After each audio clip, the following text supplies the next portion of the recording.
بسم الله الرحمن الرحيم وما خلقت الجن والإنس إلا ليعبدون صدق الله العظيم وصدق الله رسوله النبي الكريم ونحن على ذلك لمن الشاهدين والشاكرين والحمد لله رب العالمين.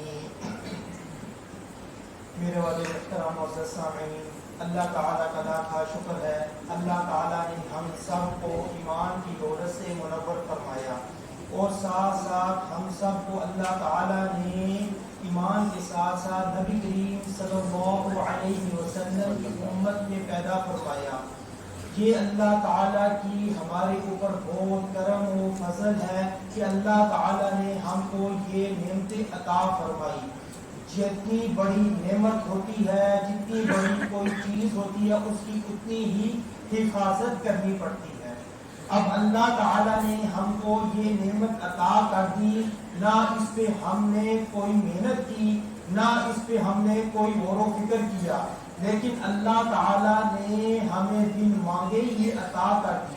کیونکہ اس سے پہلے صحابہ کرام رضی اللہ اجمعین جب نبی کریم صلی اللہ علیہ وسلم نے ان پر ایمان کی محنت کی، پھر اس ایمان کی محنت پر انہوں نے دین اسلام کو قبول کیا، پھر انہوں نے اپنا سب جان و مال سب کچھ دین کے اوپر لگا دیا، پھر ان کو اتنی ہی زیادہ دین کی قدر ہوئی. اور اس وقت پھر ہر لمحے ہر موقع پر صبح و شام تجارت میں جہاں پر بھی ہوتے تھے، ہر وقت ان کو یہی فکر رہتی تھی ہمارے دین اسلام میں ہماری زندگی کے کوئی بھی معاملات میں دین اسلام کا کوئی بھی حکم رہنا نہیں چاہیے. یہ اس وقت ہوا جب انہوں نے اپنے دین اسلام پر محنت کی. اب اس محنت کے بعد اب ہمیں اللہ تعالیٰ نے یہ چیز تو عطا کر دی. اب ہمارا کیا ہے کام کہ ہم نے اس دین کی حفاظت کرنی ہے. وہ کس طرح کرنی ہے کہ اللہ تعالیٰ کے حکم اور نبی کریم صلی اللہ علیہ وسلم کے عین طریقوں کے مطابق، اور یہی دین ہے اور یہی دین قبول ہے. اس کے علاوہ اپنی طرف سے کوئی بھی چیز پیدا کی ہوئی، اپنی طرف سے بنائی ہوئی، وہ کوئی قابل قبول نہیں ہے. یہ ہوگی سب سے بیسک چیز. اس کے بعد اللہ تعالیٰ نے انسان کی رہنمائی کے لیے، انسان کی ہدایت کے لیے اللہ تعالیٰ نے قرآن پاک کو نازل فرمایا. اور یہ قرآن پاک بہت عظمتوں، برکتوں، رحمتوں والا کلام ہے. اور یہ اللہ تعالیٰ نے نبی کریم صلی اللہ علیہ وسلم کے سینے اطہر پر نازل فرمایا. اور قرآن کے اندر بہت جوش تھا. وہ قرآن کو کیونکہ آپ نے کئی آیات پڑھی ہیں. اب قرآن پاک میں اب لو انزلنا هذا القرآن على جبل لرأيته خاشعا متصدعا من خشية الله، اگر اس قرآن پاک کو پہاڑوں کے اوپر بھی نازل کر دیا جاتا، وہ پہاڑ بھی ریزہ ریزہ ہو جاتے. اتنی اس کی سختی ہے. لیکن اللہ تعالیٰ نے اس سختی کو کیسے ختم کروایا کہ اللہ تعالیٰ نے جب یہ قرآن پاک کو حضرت جبرائیل علیہ السلام کے ذریعے حضور صلی اللہ علیہ وسلم کے سینے اطہر پر نازل فرمایا. حضور صلی اللہ علیہ وسلم کی دل کی نرمی کی وجہ سے اس قرآن کے اندر ایسی مٹھاس پیدا ہوگی. اس قرآن کے اندر جتنی بھی وہ سختی تھی، جتنی بھی شدت تھی، وہ کم ہو گئی. حضور صلی اللہ علیہ وسلم کی وجہ سے یہ رحمتوں، عظمتوں، برکتوں والا قرآن پاک ہمارے تک پہنچ گیا. اور اللہ تعالیٰ نے اس کی حفاظت کی ذمہ داری خود ہی لے لی. اور اس کے علاوہ کوئی دنیا میں کوئی کتاب نہیں، کوئی کلام ایسا نہیں جو کوئی یاد کرے اس کو یاد ہو جائے. لیکن اللہ تعالیٰ نے اس قرآن پاک کو نازل فرمایا. آپ 7 سال کے بچے دیکھیں گے اور آپ کو سورۃ البقرہ شروع کریں گے اور سورۃ الناس تک پہنچ جائیں گے اور کوئی غلطی نہیں آئے گی. اور اللہ تعالیٰ کا یہ ایسا معجزہ ہے کہ ہر آدمی کے سینے پر، ہر آدمی جو یاد کرنا چاہے، جو طلب کرنا چاہے، اس کو اللہ تعالیٰ اس طلب کو وہ پورا کریں گے. اب ابھی کوئی یہاں پہ جتنے بھی آدمی بیٹھے ہیں ہر کوئی غور و فکر کرے اس کو کتنی صورتیں یاد ہیں. کوئی کہے گا 2 یاد ہے, کوئی کہے گا 5 یاد ہے. وہ پھر اس کی اپنی سستی ہے کہ اس نے کیوں نہیں یاد کی. اللہ تعالیٰ نے تو اس کو آسان فرما دیا تھا. اور ایسے بھی جن کی طلب, جن کے اللہ تعالیٰ نے جس کے اندر طلب پیدا کی, انہوں نے 1 مہینے کے اندر بھی پورے قرآن پاک کو حفظ کیا. لیکن جیسی طلب ہوگی دین کے اندر, دین ملتا ہی طلب کے ساتھ ہے.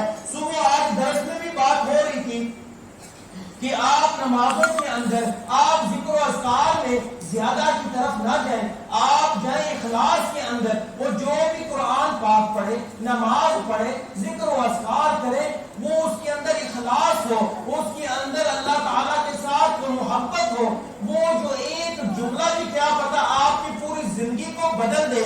کیونکہ یہ ایک بات یاد رکھے, آخرت میں جب حساب و کتاب ہوگا وہاں پہ گنتی نہیں ہوگی, وہاں پہ گنتی نہیں ہوگی, وہاں پہ تول ہوگا.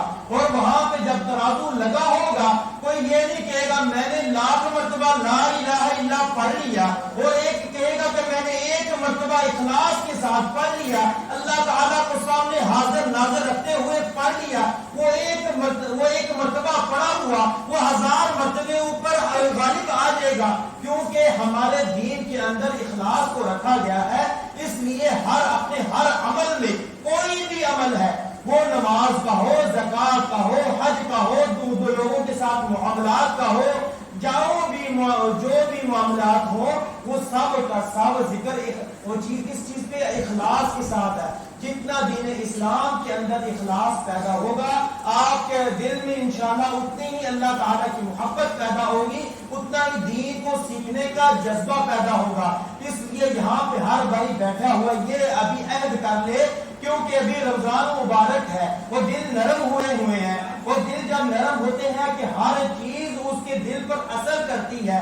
اس لیے یہاں پہ بیٹھے ہوئے یہ طے کر لے کہ میں نے قرآن پاک خود بھی سیکھنا ہے اور اپنے بچوں کو بھی اس کے علوم سکھانے ہیں, اور خود بھی حضور صلی اللہ علیہ وسلم کی احادیث مبارک کو پڑھنا ہے اور اپنے بچوں کو بھی سکھانا ہے.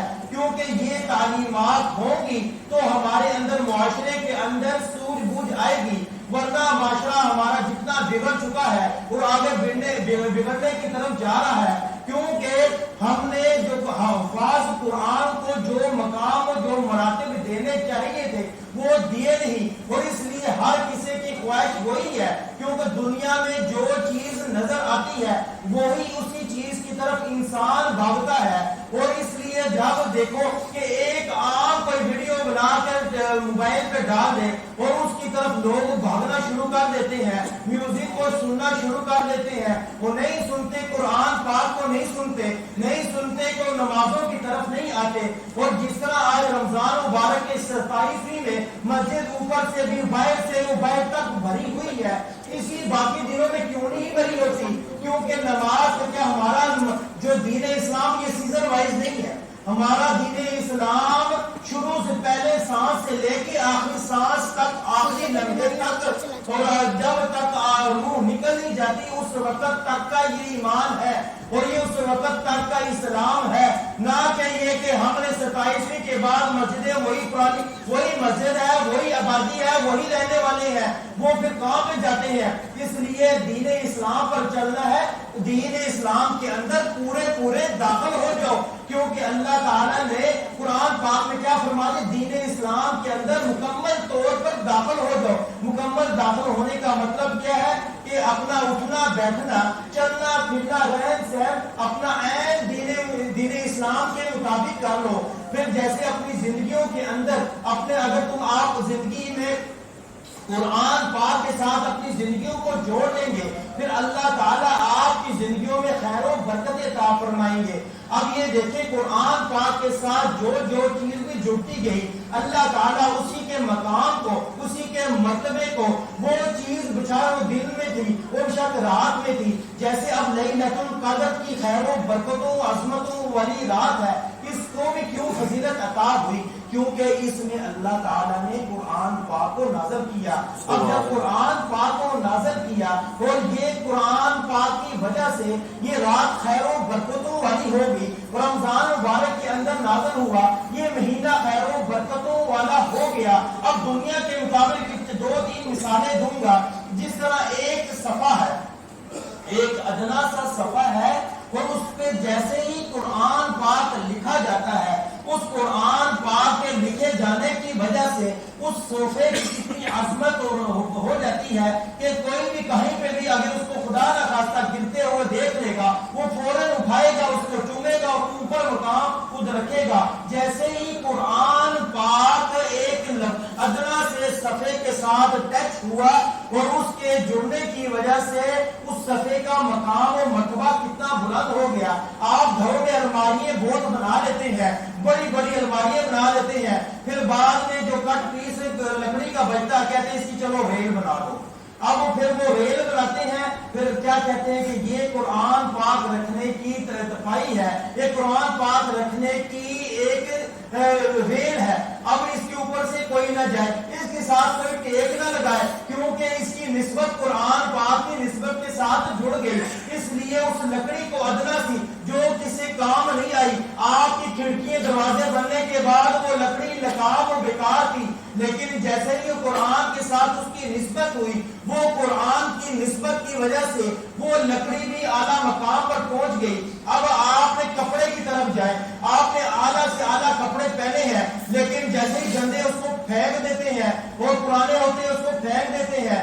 اب آپ کا دل کیا کہ میں نے قرآن پاک کا ایک غلاف بنانا ہے، اب دکان پہ جائیں گے، وہ کہیں گے یا غلاف کے لیے کوئی کپڑا دے دو، وہ پھر دکان والا بھی کپڑے والا بھی کہے گا یہ میرے کسی کام کا کپڑا نہیں ہے، اس کا کوئی سوٹ بنتا ہی نہیں ہے، نہ کسی کا کوئی ٹوپی بھی بن سکتی ہے، اتنا چھوٹا سا کپڑا ہی ادنا سا کپڑا ہے، چلو یہ تم فری جا کے لے لو، میرے کسی کام کا نہیں ہے، میں نے تو اس سے ڈسٹنگ ہی کرنی ہے، وہ لے لو۔ جیسے ہی وہ قرآن سلا اور وہ غلاف کے شکل میں آ گیا، وہ پھر اس غلاف کی، اس کپڑے کی جس کی کوئی اہمیت، جس کا کوئی مقام، کوئی مرتبہ نہیں تھا، وہ جیسے ہی قرآن کی غلاف کی شکل میں آیا، اس کپڑے کی کتنی عزت ہوگی۔ یہ تینوں چیزیں آپ کے سامنے آ گئی۔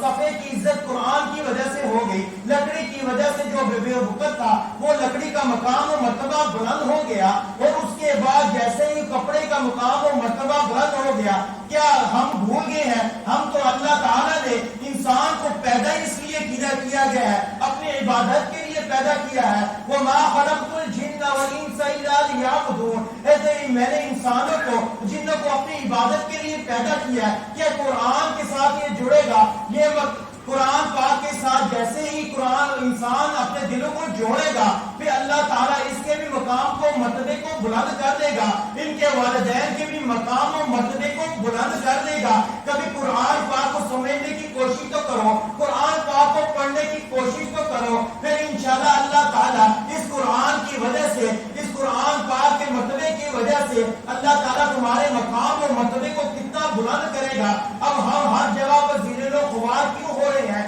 اس کی وجہ یہ ہے کہ ہم نے قرآن پاک میں پسے پشت ڈال دیا، پوری دنیا کو آگے رکھ دیا، پوری دنیا آگے دھوتی جا رہی ہے، ہم ان کے پیچھے لگے ہوئے ہیں۔ ہم نے قرآن پاک کو صرف جہیز میں رکھنے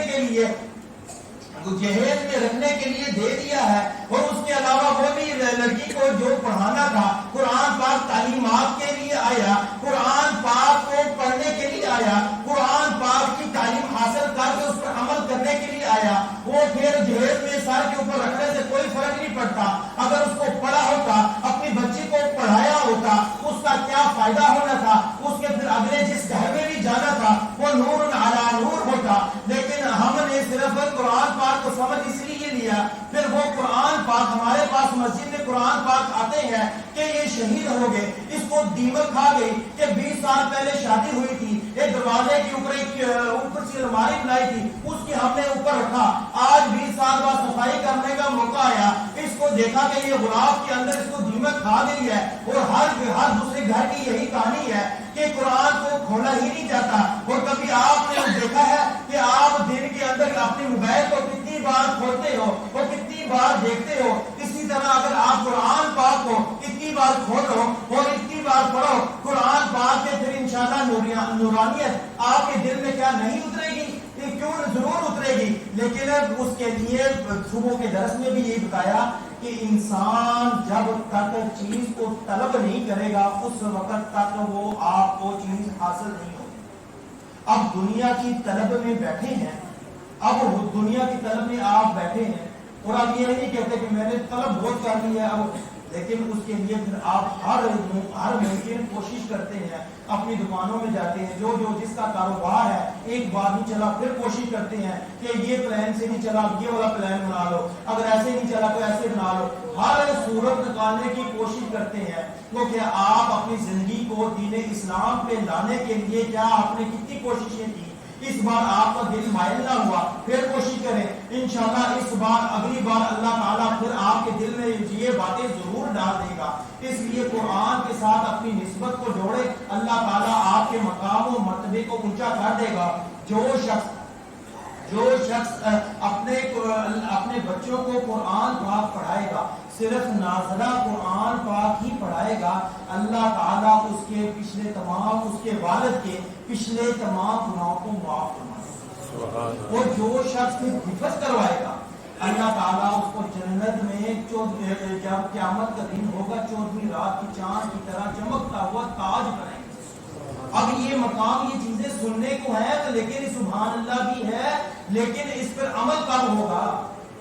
یہ سبحان اللہ کا ہی ہمارے دل میں اتر جائے، یہ باتیں ہماری زبان سے نکل کے دل میں آ جائیں۔ اب دین اسلام سے پاکستان میں زیادہ محبت کرنے والا پوری دنیا میں کوئی ملک نہیں، لیکن وہ سب زبان تک ہے، وہ زبان سے ایک بٹ کا فاصلہ ہے جو دل تک۔ یہ طے کب ہوگا؟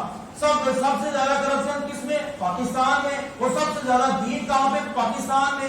اور یہ کون سا دین ہے جو ہماری زبان سے اتر کے ہمارے دل میں نہیں آتا؟ یہ دین کے دل زبان سے اتر کے دل میں جب آئے گا اس کے لیے محنت ہے، اس کے لیے دین کی طلب ہے، اس کے لیے دین کا سیکھنے کا لیے محنت ہے۔ اور جب یہ طلب و محنت یہ کوشش ہوگی پھر انشاءاللہ یہ کرپشن ہے جتنے مرضی ادارے یہ تو لوگوں کو دکھانے کے لیے ہے، پھر صحابہ کرام رضی اللہ تعالی اجمعین کے اوپر حضور صلی اللہ علیہ وسلم نے ایسی محنت کی، پھر ان کے سامنے کوئی ادارے بنانے کے لیے کوئی بھی ضرورت نہیں پڑی، سامنے چیز پڑی کوئی اٹھائے گا نہیں اور یہاں پہ ہاتھوں سے نکلے ہوئے کھینچ لے گا۔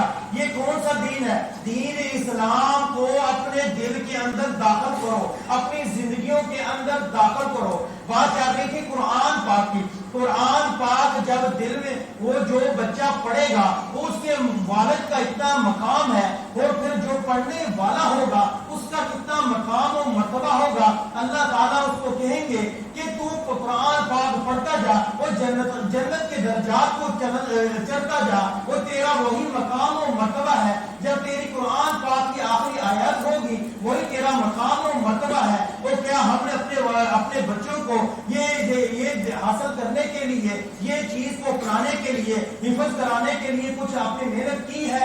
ہر کوئی یہ سوچے پھر اس کے بعد غور و فکر کرے۔ پھر اللہ تعالیٰ نے صرف اس کی بس نہیں کر دی اور جنت کے اوپر پھر یہ کہہ دیا کہ جو حفاظ قرآن کے ساتھ تعلق جوڑے گا، جو حفاظ قرآن کے ساتھ تعلق جوڑے گا، ان کے ساتھ اپنی نسبت بنائے گا۔ اس کی مثال بالکل اس طرح ہے جیسے کوئی ایک گلاس میں پانی ڈالے، اور جب گلاس وہ پانی کا بھر جائے گا، وہ پھر اس کے بعد جو پانی نکلے گا وہ ارد گرد والے کو تمام چیزوں کو وہ سراب کرے گا۔ اسی طرح جب حفاظ قرآن کو قرآن پاک پڑھایا جائے گا، پھر وہ اس پر وہ حفظ کرے گا، پھر اس کو یاد کرے گا، وہ اپنے قریب والے ایسے 10 لوگوں جو اس کے قریب والے ہوں گے ان کو اللہ تعالیٰ کے حکم سے وہ جنت میں دے گا۔ اب یہ دیکھیں کہ ہم تو حافظ قرآن سے اگر کسی کو کہہ کے دیا جائے یار آپ کا بچہ بڑا لائق ہے، ماشاءاللہ اسکول میں فرسٹ آ رہا ہے، یار اس کو حفظ کراؤ، پھر اس کے فوراً ذہن میں آتا ہے کہ یہ کھائے گا کہاں سے؟ ہمارے معاشرے میں کیونکہ ایسی چیز پیدا کر دی گئی نا، وہ پھر وہ کھائے گا کہاں سے؟ اور اسی سے اگر وہی بات وہ آدمی جو کہتا ہے کہ یہ کھائے گا کہاں سے، اور پھر اسی سے دوسری بات سنو گے مرغی کھاتے پڑے گا۔ تو ایک دو چیزیں متضاد ہیں، ایک طرف کہتے ہیں کہ یہ میں نے اپنے بچے کو بنایا ہے کھائے گا کہاں سے، اور دوسری وہی چیز وہی آدمی کہہ رہا ہے کہ مرغی کھاتے پڑے۔ اب یہ وہ صاحب ہے کہ ایک گندے آدمی کو کہہ رہے ہیں کہ صحیح طریقے سے کیا کر۔ اب ایسے نہیں ہے کہ قرآن پاک کر اگر ہم اپنی زندگیوں کو لے آئیں گے پھر انشاءاللہ ہماری زندگیوں میں ایسے خیر و برکتیں ہوں گی. بہت سارے لوگ ہیں جنہوں نے اپنے بچوں کو پھر یہ طے کر لیا، پھر پورے گھرانوں کو اپنے بچوں کو حفظ کرایا. وہ پھر حفظ کرانے کے بعد وہ ایک حدیث یہ یاد رکھیں. اب یہاں پہ ماشاءاللہ چھوٹے بھی بیٹھے ہیں، بزرگ زیادہ بیٹھے ہیں. نبی کریم صلی اللہ علیہ وسلم نے ارشاد فرمایا جو شخص حفظ کرتے ہوئے کرتے کرتے فوت ہو گیا، جو شخص حفظ کرتے کرتے فوت ہو گیا وہ کسی بھی عمر کا ہو، وہ قیامت کے دن حفاظ میں اٹھایا جائے گا اور قبر کے اندر اس کے ستار کون ہوں گے؟ حضرت ابراہیم علیہ السلام ہوں گے. اب دیکھیں یہ بزرگ حضرات جتنے بھی بیٹھے ہیں وہ ہر روز آدھی آیات جتنی آیت یاد ہوتی ہے اپنی زندگی میں، چھوٹا ہو یا بڑا آدمی ہو، وہ ہر کوئی قرآن پاک کو یاد کرنا شروع کر دے. جتنا بھی یاد ہوتا ہے، 10 صورتیں ہوتی ہیں، 15 ہوتی ہیں، 2 ہوتی ہیں، جتنی ہوتی ہے وہ یاد کرنا شروع کر دے. آج سے یہ نیت کر دے انشاءاللہ جیسے ہی سانس بند ہوگا آپ کی کلاس لگ جائے گی، حفظ کی کلاس ہوگی اور ابراہیم علیہ السلام پڑھا رہے ہوں گے. جب قیامت کے دن اٹھیں گے اور حفاظ قرآن میں آپ کا شمار ہوگا، جب حفاظ قرآن میں آپ کا شمار ہوگا پھر جنت کے اعلیٰ مقام و مرتبے ہوں گے. لیکن اس کے لیے دل کا جذبہ بھی تو ہونا چاہیے اور دل کی کوشش تو ہونی چاہیے. پھر یہاں پہ ایک دن 2 مہینہ پہلے جنازہ پڑھا رہا، پھر یہ نہیں ہوتا جو آج کل ہو رہا ہے. ایک آدمی کے والد کا جنازہ ہے، وہ کام میں آ کے پوچھتا ہے کہ مجھے جنازہ تو نہیں آتا، میں سورۃ اخلاص کو 3 مرتبہ پڑھ لوں. پھر یہ نہیں ہوتا کہ میں دنیا کے علوم کو بہت سیکھ لیے، لیکن پھر جب علوم سیکھنے کے ساتھ ساتھ جو مین چیزیں تھیں جو اپنے والد کا جنازہ ہی پڑھ سکتا، اور جب بچیوں کی والدہ فوت ہو جائیں وہ بچیاں اپنی ماں کو غسل نہیں دیتی، پھر در جوڑتے پھرتے ہیں کوئی غسل کرانے والا ہی مل جائے، پھر غیر کیا غسل کرائے گا اور جو غیر کیا جنازہ پڑھائے گا. جو بچہ اپنے والد کا خود جنازہ پڑھائے اس کے اندر جو طلب ہوگی، جو اس کے اندر اس وقت جو دل پہ ضرب لگی ہوگی، اس وقت وہ جو جنازہ پڑھائے گا اور جو جیسے وہ بچہ غسل دے گا کیا کوئی دوسرا دے سکتا ہے؟ اس کا مطلب ساری بات کا خلاصہ کیا ہوا کہ اپنا بچوں کو دینی تعلیمات حاصل کرانے کی طرف لگائیں. یہ اس کا مطلب یہ ہرگز نہیں ہے کہ ہر کوئی یہ جو بھی کوئی پروفیسر بن رہا ہے، کوئی انجینئر بنا رہا ہے، اس کو چھوڑ دیں. نہیں، ساتھ ساتھ دنیاوی تعلیم کے ساتھ دینی تعلیمات کو لازم کر دیں. آپ کا بچہ پھر ڈاکٹر بن کے بھی دینی تعلیمات حاصل ہوگی، پھر وہاں پر وہ ایکسٹرا دوائیاں نہیں دے گا. وکیل بن کے دینی تعلیمات ہوگی، جھوٹی دوائیاں نہیں لے گا. FBI میں لگ کے غلط کسی پہ ٹیکس نہیں لگائے گا. لیکن ہمیں کیا چاہیے تھا؟ ہم نے بالکل پوری اس ملک میں 2 بالکل الگ الگ لائنیں کھینچ دی ہیں. یہ دنیا دار بندے ہیں، یہ دیندار بندے ہیں. اس کا دنیا کے ساتھ کوئی تعلق نہیں ہے اور دنیا والے کا دین کے ساتھ کوئی تعلق نہیں ہے. یہ اس وقت ہر بندے کی سوچ ہے. اس سوچ کو ختم کرتے ہوئے ہم نے اپنی ایسی تعلیمات، ایسی تربیت اپنے بچوں کی کرنی ہے تاکہ ان کے اندر دونوں چیزیں پیدا ہوں. دین کی جب طلب بھی ہوگی وہ ساتھ ڈاکٹر بھی بنے گا، دین کی طلب بھی ہوگی انجینئر بنے گا. پھر انشاءاللہ وہ جس ہسپتال میں ہوگا، جس ادارے میں ہوگا، وہ پورے معاشرے میں، پورے ادارے میں پھر انشاءاللہ ایک ایسا نمونہ مل کے نظر آئے گا. ہر کوئی کہے گا کہ میں اپنے بچے کو بھی اس طرح بناؤں گا، یہ ڈاکٹر ہو کے کبھی غلط پرچی نہیں لکھتا، یہ انجینئر ہو کے کبھی غلط کام نہیں کرتا، یہ فلاں ہو کے یہ ایسا ہونا چاہیے. اس لیے سوچ پیدا کرنے کے لیے گھر میں دینی ماحول پیدا کیا جائے. حضور چھوٹے بچوں کو چیزیں کیسے معلوم ہوں گی جب پتہ ہی نہیں؟ جمعے تک ہم اپنے بچوں کو آنے نہیں دیتے کیونکہ ابھی اسکول کا ٹائم ہے، ابھی اکیڈمی کا ٹائم ہے، ابھی فلاں ٹائم ہے، ابھی کوئی ٹائم نہیں، رسون کا ٹائم ہے. اب یہ پھر یہی سوچیں ہیں. اور پھر جب وہ ایک وقت آتا ہے پھر کہتے ہیں کاش میں نے اپنے بچوں کو کوئی دینی تعلیم دی ہوتی، یہ آج میرے سامنے سینہ تان کے نہ کھڑا ہوتا، والد کو گھر سے باہر نہ نکالا ہوتا، بہنوں کو حق نہ مارا ہوتا. یہ سب کچھ پہلے سوچنے کی بات ہے. حضور صلی اللہ علیہ وسلم نے کیا ارشاد فرمایا؟ اپنے بچوں کو گھر سے شروع سے چھوٹے ہوتے بھی تربیت کرنا شروع کر دو. ان کے سامنے جھوٹ نہ بولو، ان کے سامنے لڑائی جھگڑے نہ کرو، ان کو دینی تعلیمات دو. اب ساری بات کا خلاصہ ایک بات میں کروں گا کہ خود بھی قرآن پاک پڑھیں اور اپنے بچوں کو بھی پڑھانے کی کوشش کریں. خود بھی حضور صلی اللہ علیہ وسلم کی احادیث پاک کو پڑھیں اور اپنے بچوں کو گھر میں بھی جیسے شام کو کھانے کے لیے سب جمع ہوتے ہیں وہاں پہ ایک دو حدیث قرآن کی کتاب لیں اور ایک دو حدیث پاک اپنے بچوں کو سنایا کریں، کیونکہ وجہ سب سے بڑی یہ ہے کہ ہم کہنے کو مسلمان ہیں لیکن دینی تعلیمات کا ایک نقطہ بھی ہمارے اندر نہیں ہے، کیونکہ نہ ہمیں سکھایا گیا نہ بتایا گیا۔ ہمیں اتنا دینی تعلیمات پتہ ہے وہ جمعے کو جو 5 منٹ پہلے آ گیا جو 10 منٹ آ گیا اس وقت جو حدیثیں پڑھ لی جو حدیثیں مولوی صاحب سے سنی اتنا ہی دین ہمیں پتہ ہے۔ جب پورا صحیح دین سیکھنا ہے تو اس کے لیے پھر گھر میں محنت ہے، وہ گھر کی محنت سے انشاءاللہ جذبہ پیدا ہوگا، وہ گھر کے انشاءاللہ کی دعا کرائی جائے گی۔ دعا پر یہ کوشش کریں کہ اپنے بچوں کو خود بھی اور اپنے بچوں کو بھی دینی تعلیمات پہ لانا ہے اور اپنے اندر دین کی طرف کو پیدا کرنا ہے اور اپنے اندر جو دین کی محبت ہے اس کو دل میں اتارنا ہے۔ دعا کریں اللہ تعالیٰ سب کو عمل کرنے کی توفیق عطا